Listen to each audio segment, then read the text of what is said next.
pun aku membenci Habib.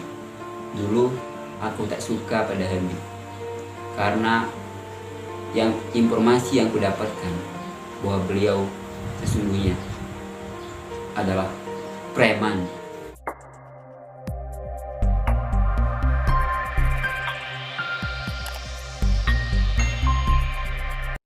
Kenapa mereka begitu membenci Habib Rizik Syihab?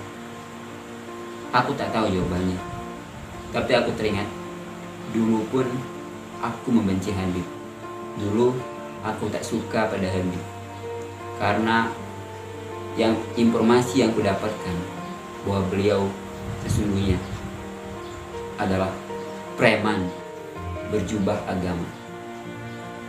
Dan itu pun saya dapatkan dari banyak media, dari televisi, dari koran dan sebagainya, bahwa beliau itu memang radikal, ekstrim dan sebagainya. Maka FPI itu katanya dulu adalah preman Indonesia. Maka FPI dan Habib Riziknya di mata saya dulu sama seperti orang hari ini yang membencinya. Tapi setelah saya hijrah, saya belajar agama, saya memahami bahwa agama ini bukan hanya mengatur ibadah ritual, tapi juga mengatur politik, mengatur pendidikan, mengatur ekonomi, mengatur seluruhnya.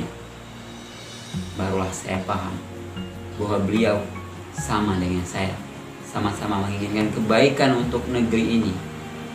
Negeri ini akan baik kalau diatur dengan syariatnya. Maka saya menitikkan air mata ketika aksi bela Islam 212.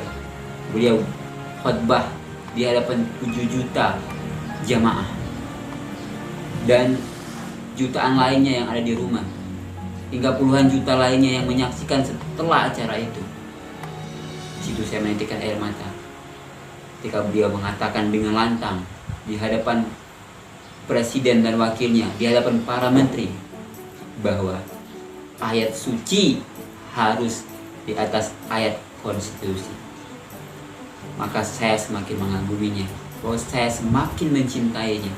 Saya teringat apa yang dikatakan oleh Imam As-Syafi'i, nanti di akhir zaman nanti ikutilah ulama yang dibenci oleh orang kafir dan orang munafik. Beliau menurut saya salah satu ulama yang disampaikan oleh Imam Syafi'i tersebut.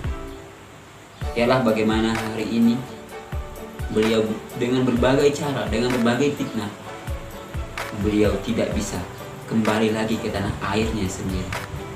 Meskipun beliau tidak lagi di tanah airnya sendiri, tapi beliau masih dianggap punya pengaruh yang besar. Maka mereka membakar gambarnya yang tanpa izin Allah, foto itu tak bisa terbakar. Habib Rizik Syihab, ulama yang sangat berpengaruh. Maka begitu banyak yang mencintai beliau, walaupun begitu banyak juga yang membenci beliau.